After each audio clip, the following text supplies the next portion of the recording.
Cancer కు వైద్యం అంటే ఖరీదైన వ్యవహారం. దీంతో ఆర్థిక స్తోమత లేని వాళ్లకు సరైన చికిత్స అందడం లేదు. ఇలాంటి పరిస్థితుల్లో నిరుపేద క్యాన్సర్ బాధితులకు మెరుగైన వైద్యం అందించేందుకు ఏపీ సర్కార్ చర్యలు చేపట్టింది. ఇంతకీ క్యాన్సర్ బాధితులకు అత్యాధునిక చికిత్స ఎక్కడ లభించనుంది? దీనికోసం సమకూర్చిన వైద్య పరికరాలు ఏమిటి?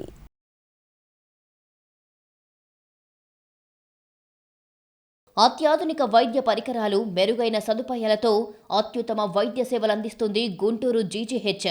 ఇప్పుడు మరో ఘనతను సొంతం చేసుకోబోతోంది ఈ ప్రభుత్వాసుపత్రి. కొత్తగా ఏర్పాటైన నాట్కో క్యాన్సర్ సెంటర్లో పేద క్యాన్సర్ రోగులకు మెరుగైన వైద్యం అందుతుంది. కార్పొరేట్ ఆసుపత్రుల్లో ఉండే అత్యాధునిక వైద్య పరికరాలను నాట్కో క్యాన్సర్ సెంటర్లో ఏర్పాటు చేశారు. 18 కోట్ల రూపాయల విలువ చేసే పెట్ స్కానర్ని అమెరికా నుంచి రప్పించారు. ఏపీ ప్రభుత్వాసుపత్రుల్లో పెట్ స్కానర్ ఏర్పాటు చేయడం ఇది తొలిసారి. దీని ద్వారా శరీరంలో ఎక్కడ క్యాన్సర్ సెల్స్ ఉన్నా గుర్తించే వీలు ఉంటుంది.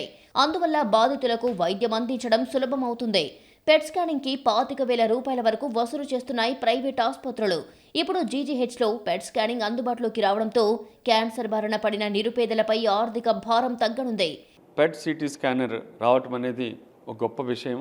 దాదాపు 18 కోట్లు పెట్టి గవర్నమెంట్ మన ఆంధ్రప్రదేశ్ ప్రభుత్వము నాట్కో క్యాన్సర్ సెంటర్లో ఈ పెట్ సిటీ స్కానర్ని ఏర్పాటు చేశారు. దీనివల్ల క్యాన్సర్ రోగులకి క్యాన్సర్ ఎర్లీగా డిటెక్ట్ చేయటము ఒక లాభం అయితే, ఈ పెట్ స్కానరు స్టేజింగ్లో కూడా ఉపయోగపడుతుంది. ఎక్కడికి వెళ్ళింది ఈ క్యాన్సరు అని తెలుసుకోవటం కోసము. అలాగే కీమోథెరపీ, రేడియోథెరపీ అలాంటి క్యాన్సర్ చికిత్సలు ఇచ్చిన తర్వాత నాట్కో క్యాన్సర్ సెంటర్లో లీనియర్ ఆక్సిలరేటర్ మిషన్ కూడా అందుబాటులో ఉంది. రేడియోథెరపీ పొందుతున్న రోగులకు ఇది చాలా అవసరం. రేడియోథెరపీ సమయంలో క్యాన్సర్ సెల్స్ ఉన్న ప్రాంతాన్ని ఆనుకుని ఉన్న అవయవాలపైన రేడియేషన్ ప్రభావం పడుతుంది. అలా కాకుండా నేరుగా క్యాన్సర్ సెల్స్ ఉన్న ప్రాంతంలోనే ఉండేలా లీనియర్ ఆక్సిలరేటర్ చూస్తుంది. అందువల్ల పేషెంట్కి ఎలాంటి ఇబ్బంది లేకుండా చికిత్స అందించడం సులభమవుతుంది. గుంటూరు జీజీహెచ్లో ఏర్పాటు చేసిన నాట్కో క్యాన్సర్ సెంటర్లో అత్యాధునిక పరికరాలు అందుబాటులో ఉండడం వల్ల నిరుపేద రోగులకు మెరుగైన వైద్యం అందనుంది.